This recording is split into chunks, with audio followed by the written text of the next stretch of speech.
we're going to be doing part 2 of the Harry Potter Disappearing Footprints tutorial. So the last tutorial, we did this one. We did the top and the bottom and the colors.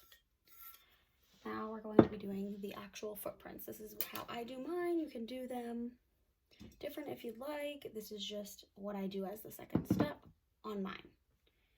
All right, what you'll need is your UV activated micas. Mine is Violet from Woody's Goodies. I use nail polish, just clear nail polish, mixing cup, paintbrush, and you'll need your traces of footprints. All right, so I will trim these up a little and start placing them on my tumbler. All right, so peel off. I start at the bottom. Let's see where I want to go. Let's do right here. This one's kind of big. I leave them big until I go to start doing them so I don't lose them, because, you know, I'm a mess.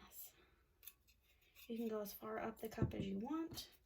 I usually try to go pretty far up the cup with mine, and I usually use bigger footprints. You can make these smaller, you can make them larger. I do pretty much a standard size for my file, at least. All right.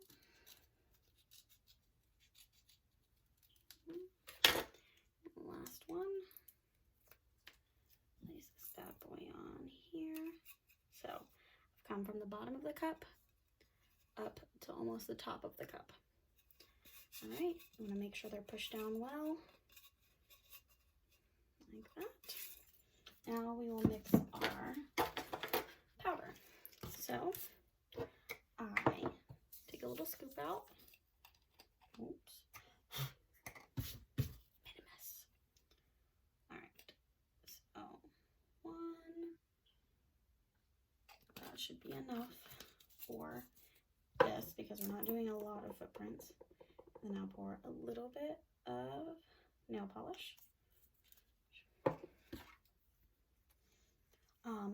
Why I do this every single time is if you mix your powder into like the actual bottle, it's gonna mix up, but then as it sits, it's going to settle at the bottom. So I like doing it this way. That way, if I need to use it, I can make as much or as little as I need. So this does look a little creamy, but you're not going to be able to see it once it dries. So start putting it on. Do light coats at first. You'll see what I mean. You can see it right now, but once it starts drying, you will not see it. Be very careful because you don't want to get this off your stencil. And paint it on. Okay. Make sure you go all different directions, get every little nook and cranny of your stencil.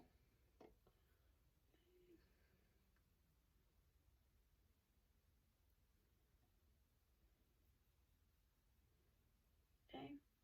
By the time you get up here, these ones should be dry. And you start back at the bottom.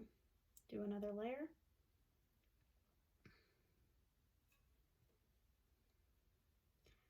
I do roughly 3 to 4 layers just in case, because I want them to show up.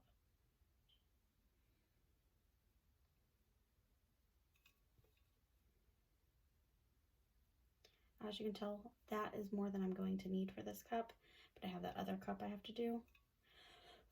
So that's why I made extra.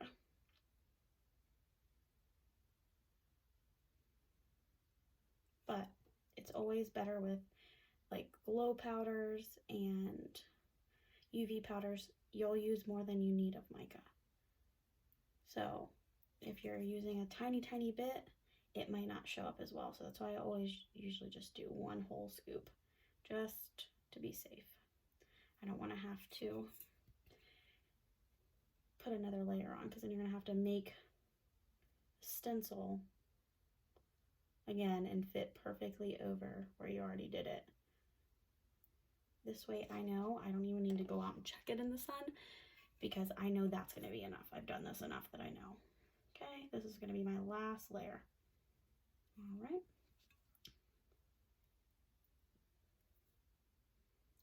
So when you're putting them on, you're going to notice when you take off the stencil where they are, because you'll see the little kind of fog over the epoxy. But once you get epoxy on it, you won't see that fog. Okay, here's this. Let me put this over here to get cleaned. That's the nail polish remover. Put that right there. And then blow on it. Okay. And now we're going to remove them. So to remove them, start with the one I started with first. So peel it up a little, and then how I do this to make sure it stays is I stretch the vinyl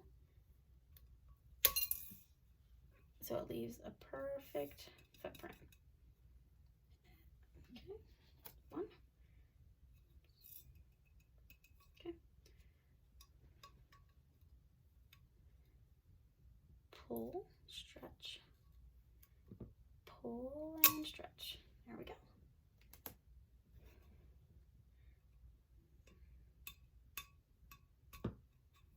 And pull, whoops, and stretch it and pull and stretch. Okay, and last one.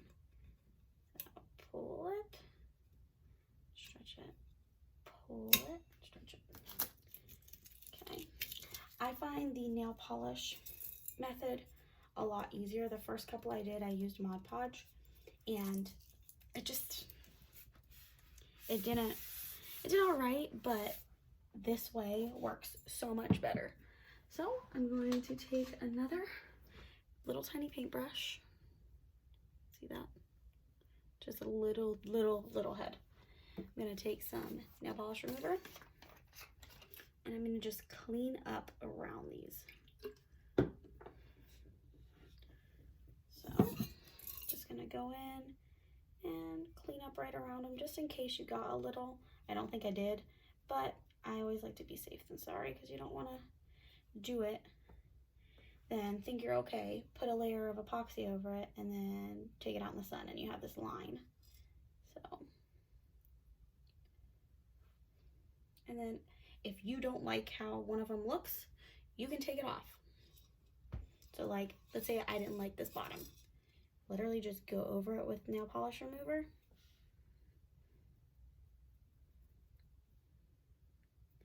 Get it going. Then I will take some nail polish, rub it away, and then I will grab my coffee filter and get a little bit of nail polish remover on and just rub away where that one was. That's how easy it is to remove it. And now that one is completely gone. There's no trace of it. There's not going to be any glowing, anything. That one's all gone. It's that easy. All right, so this one's done and all cleaned up. Then we'll let it sit. Take epoxy, put your epoxy over it, and then I put on my water slide. And then while you're putting on your water slide, you can put your decal or name or whatever. If you have one of those, you can put that on as well, and then you're done. So the next stage, I'll come back and show me putting on the water slide, and then that's it. All right, thanks.